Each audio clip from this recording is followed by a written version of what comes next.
membalasnya. Nanti silakan berdoa. Baiklah teman-teman, marilah kita sama-sama membaca doa dan masing-masing berdoa. Berdoa selesai.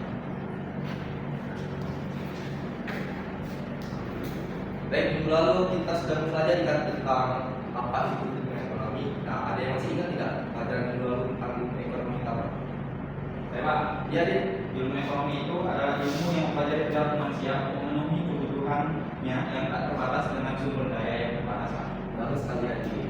Jadi sebenarnya apa yang dikatakan oleh Adi tadi, di mana kita dapat simpulkan secara sederhana, yang mana ilmu ekonomi itu dapat kita definisikan secara sederhana, yang mana kita sebagai makhluk hidup manusia memenuhi kebutuhan hidup kita dalam sehari-hari yang tak terbatas dengan sumber daya yang terbatas. Nah, hari ini kita akan mempelajari tentang kegiatan ekonomi, di mana masih berhubungan dengan teori minggu lalu ya. Nah, di mana kegiatan ekonomi ini adalah kegiatan kita manusia itu memenuhi kebutuhan hidup kita yang tak terbatas dengan sumber daya yang terbatas. Tujuan dari kegiatan kita pada hari ini yaitu untuk mengetahui apa saja kegiatan ekonomi itu, tujuannya, lalu apa saja sih macam-macam kegiatan ekonomi itu, dan contohnya dalam kehidupan sehari-hari kita. Contohnya saja dalam kehidupan sehari-hari kita, misalnya kalian aja nih kantin misalnya, pastinya kalian membeli makanan. Nah, membeli makanan itu menggunakan uang, itu merupakan kegiatan ekonomi. Nah, di sini bagaimana sudah Bapak jelaskan tadi kan tentang kegiatan ekonomi itu kemudian apa. Nah, di sini juga ada makhluk sosial, yang mana kita sebagai makhluk sosial yang memiliki sifat saling bergantungan satu sama lain. Dan saja misalnya jika tidak ada petani, kita tidak bisa memakan nasi. Jika tidak ada jual barang, kita tidak bisa membeli atau memakai barang tersebut. Nah, ada 5 tujuan utama dari kegiatan ekonomi. Yang pertama, untuk memenuhi kehidupan sehari-hari kita. Lalu yang kedua, meningkatkan kesejahteraan. Yang ketiga, menjaga kelangsungan hidup. Keempat, mengalokasikan sumber daya. Dan yang terakhir yaitu saling ketergantungan. Kita masuk ke kegiatan ekonomi pertama, yang mana di sini ada produksi, distribusi, dan konsumsi. Nah, distribusi sendiri ini mana sebagai awal terciptanya nilai barang dan jasa. Lalu distribusi itu menyalurkan barang tersebut atau jasa tersebut kepada konsumen kita. Lanjut, di sini ada produksi. Definisi produksi itu kegiatan menghasilkan barang atau jasa atau meningkatkan nilai guna suatu barang atau jasa. Yang dimana tujuan utamanya itu menambahkan atau meningkatkan nilai guna atau manfaat suatu barang bagi konsumen. Nah, contohnya di lapangan itu misalnya sini, contohnya itu petani menanam padi di sawah, membuat roti dijual, lalu kemudian membuat pakaian dari kain. Nah, di sini ada nilai guna nih. Ada yang bisa mengatakan apa itu nilai guna? Pak. Iya, Yuli. Jadi nilai guna itu adalah manfaat dari suatu barang atau jasa. Bagus sekali, Yuli. Nah, sekali ya apa yang dikatakan teman kalian tadi, di mana nilai guna itu adalah memanfaatkan suatu barang atau jasa. Nah, di sini ada 4 jenis nilai guna. Yang pertama nilai guna bentuk, waktu, tempat, dan kepemilikan. Nah, nilai guna bentuk ini adalah bagaimana salah suatu barang itu, barang mentah itu diolah menjadi barang yang lebih bernilai itu barang. Contohnya saja tuh misalnya di sini kayu mentah diolah menjadi media fungsional. Lalu yang kedua itu nilai guna waktu. Nah, di mana kita barang tertentu atau jasa tertentu digunakan pada waktu-waktu tertentu. Contohnya di sini itu adalah payung digunakan saat hujan atau panas terik. Dan yang ketiga nilai guna tempat. Nilai guna tempat ini bagaimana berguna di tempat-tempat tertentu. Nah, sini bagaimana contohnya nih, siapa yang mau memberikan contoh dari nilai guna tempatnya? Saya Pak. Iya. Jaket Pak digunakan di tempat yang dingin. Bagus sekali ya. Benar sekali apa yang dikatakan kementerian.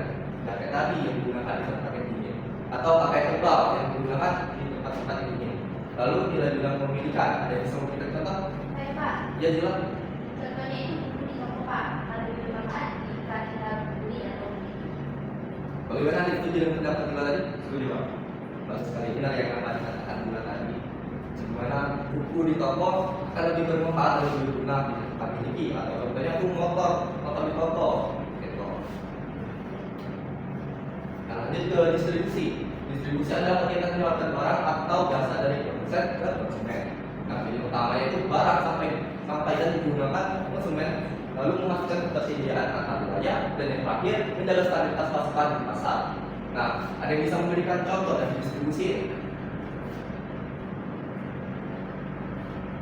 tidak ada. Contohnya tuh misalnya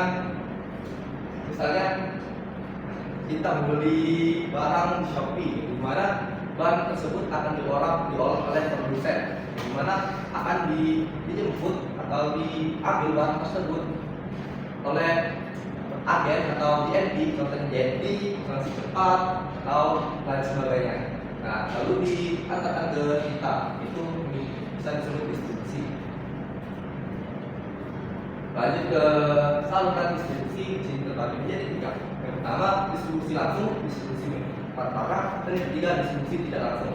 Nah, distribusi langsung ini produsen langsung kepada konsumen. Contohnya itu tukang bakso, tadi mengelola lalu menjual barang dagangannya itu langsung kepada konsumen.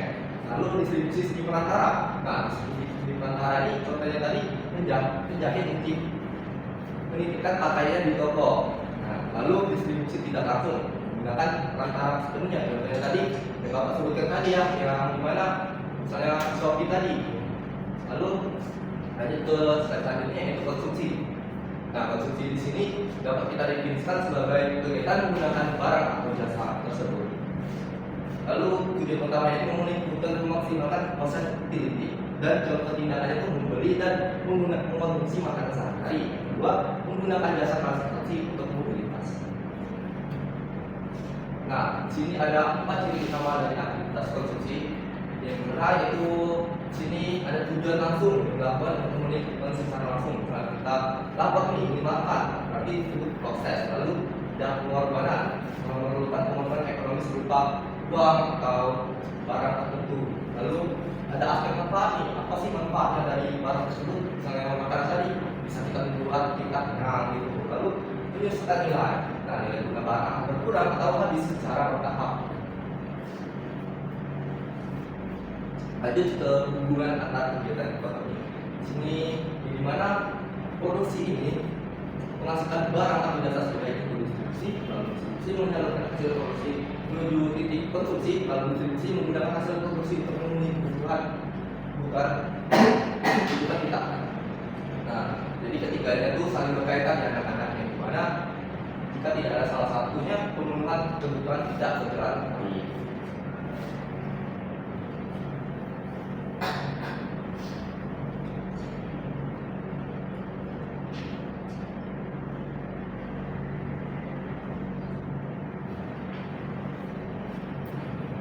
Baik, kita masuk ke kesimpulan pada hari ini.